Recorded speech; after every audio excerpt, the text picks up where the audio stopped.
Conceptos básicos de redes y TCP/IP. A continuación expondremos los conceptos básicos de las redes y sus diferentes protocolos con el fin de ambientar su funcionamiento. ¿Qué es una red? Una red es la unión de dos o más ordenadores de manera que sean capaces de compartir recursos, ficheros, directorios, discos, programas, impresoras, entre otras actividades. Para crear la red es necesario un hardware que una los dispositivos, tarjetas, cables y un software que implemente las reglas de comunicación entre ellos, mediante protocolos y servicios. También podríamos decir que una red es un sistema de interconexión entre ordenadores que permite compartir recursos e información. Para ello es necesario contar, además de los ordenadores correspondientes, con las tarjetas de red, los cables de conexión, los dispositivos periféricos y el software conveniente. Dentro de los beneficios que obtenemos de las redes podemos tener compartir información, compartir hardware y software y centralizar la administración de los recursos. Tipos de redes. Existen diferentes tipos de redes, los cuales podemos ver en un ámbito más general. Las redes LAN o redes de área local son un grupo de equipos que pertenecen a la misma organización y están conectados dentro de una área geográfica pequeña a través de una red, generalmente con la misma tecnología. La más utilizada es Internet.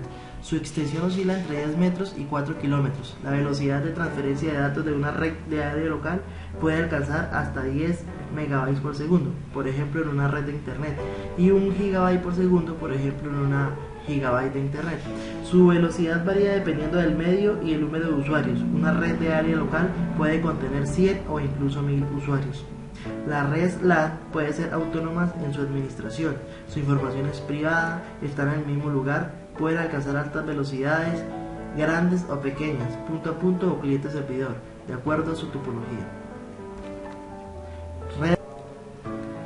Redes MAN son redes de mayor extensión, dan servicios a múltiples usuarios, se extienden dentro del área metropolitana.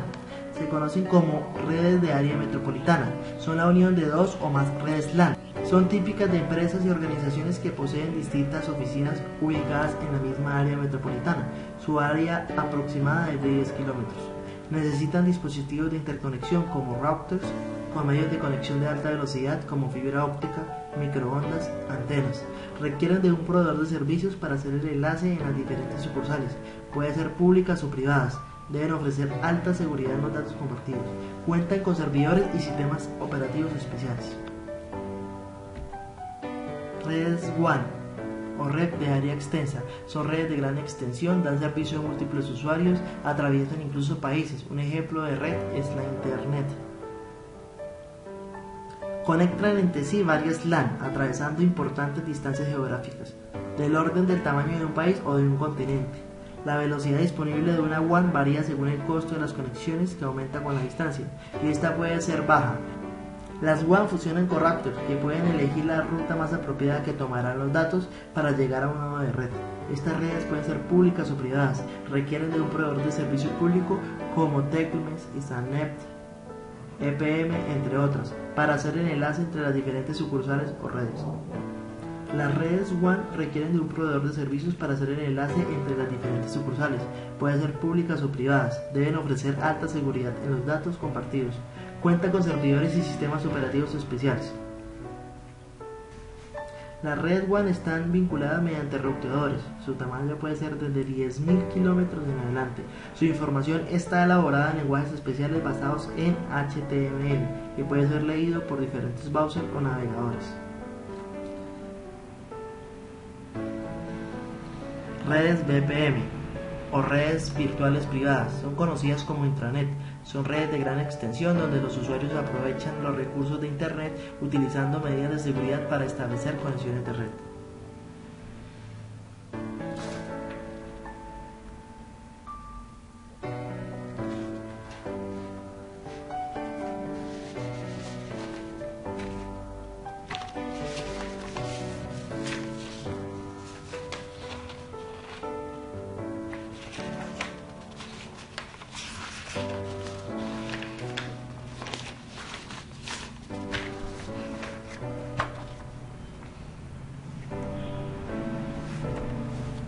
Topologías de las redes. Las topologías es la forma en que el sistema de comunicación está organizado. Pueden ser desde un punto de vista físico o lógico. Existen diferentes topologías como son las siguientes. Topología de uso. Se caracteriza por tener un fácil control de flujo en la red. Una estación difunde información a las demás. Dentro de sus desventajas tenemos que como hay un solo canal, si este falla, fallará toda la red. Es casi imposible aislar las averías que se presenten en estas redes. En esta configuración, todas las estaciones comparten el mismo canal de comunicaciones. Toda la información circula por ese canal y cada una de ellas recoge la información que les corresponde. Topología en anillo. Esta topología es fácil de controlar y su flujo de tráfico es sencillo. Todo el flujo se encuentra en el nodo central. El nodo central encamina el tráfico, localiza averías y las aísla fácilmente.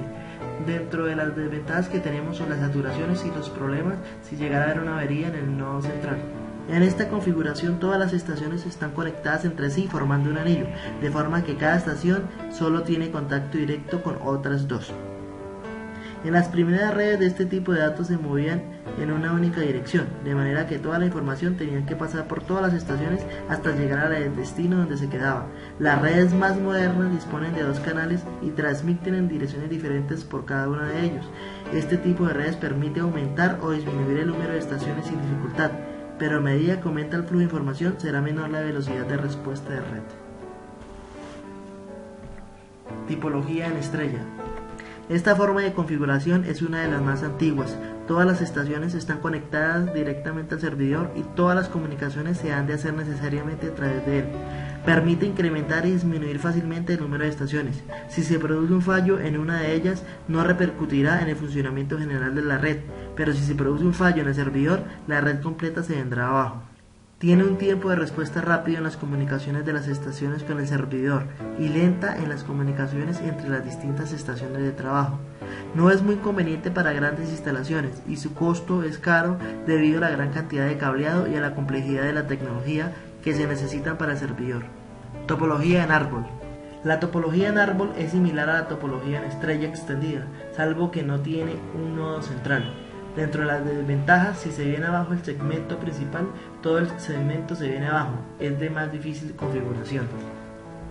Modelo OSI o Open System Interconnection Model define una estructura para implementar protocolos en 7 capas. El control es pasado de una capa a la siguiente, comenzando en la capa de aplicación y terminando en la capa física, que es donde se transmite la información. El modelo OSI se empezó a desarrollar en 1977 y llegó a constituirse como estándar internacional en 1983 para establecer las bases para la definición de protocolos de comunicación entre sistemas informáticos. Propone dividir en niveles todas las tareas que se llevan a cabo en una comunicación entre ordenadores. Todos los niveles estarían bien definidos y no interferirían con los demás. De ese modo, si fuera necesaria una corrección o modificación en un nivel, no afectaría al resto.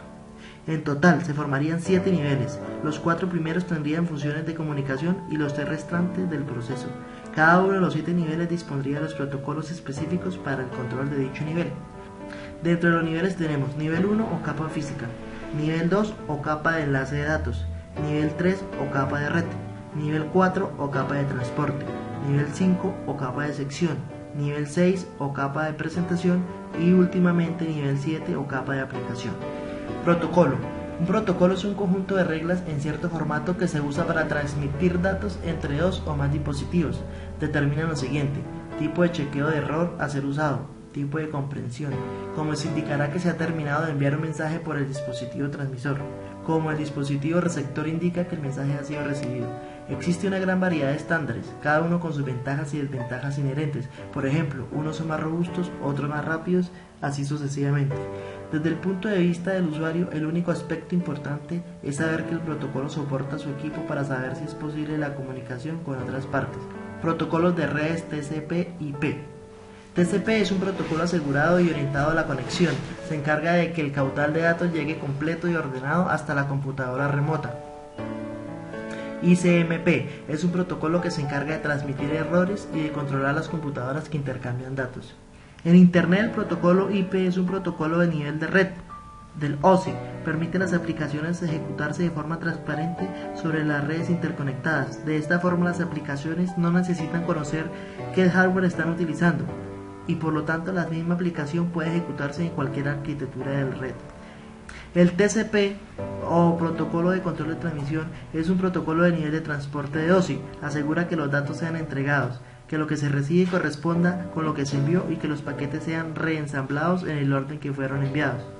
Direcciones IP, IPv4 y routing. Las direcciones IP consiguen que el envío de datos entre ordenadores se realice de forma eficaz, de forma parecida a como se utilizan los números de teléfono en las llamadas telefónicas. Actualmente las direcciones IP de la versión actual, IP4, tiene 32 bits formado por 4 campos de 8 bits, cada uno separados por puntos. Por lo tanto, las direcciones IP están en representación binaria, por ejemplo, 011100000001. Hardware. A continuación veremos los diferentes hardware o sistemas por los cuales funciona la red. Encontramos las conexiones o cables, como lo es el macho ENC, el TVNC, macho ENC, el conector RJ45 para los cables de internet. Tenemos los router, access point, cables coaxiales de internet, conexiones de Ethernet y finalmente las conexiones inalámbricas que se realizan mediante router o un access point. Finalmente, podemos decir que las ventajas de las redes son la posibilidad de compartir periféricos costosos como lo son impresoras láser, modem, fax, entre otros. La posibilidad de compartir grandes cantidades de información a través de distintos programas, base de datos, de manera que sea más fácil su uso y actualización. Reducir e incluso eliminar la duplicidad de trabajos. Permitir utilizar el correo electrónico para enviar o recibir mensajes de diferentes usuarios de la misma red e incluso de redes diferentes. Reemplazar o complementar mini ordenadores de forma eficiente y con coste bajo y más reducido. Permite mejorar la seguridad y control de la información que se utiliza, permitiendo la entrada de determinados usuarios, accediendo únicamente a cierta información o impidiendo la modificación de diversos datos. La anterior fue una exposición leve y generalizada sobre las redes y los conceptos principales de estas. Muchas gracias, espero haya sido de su agrado.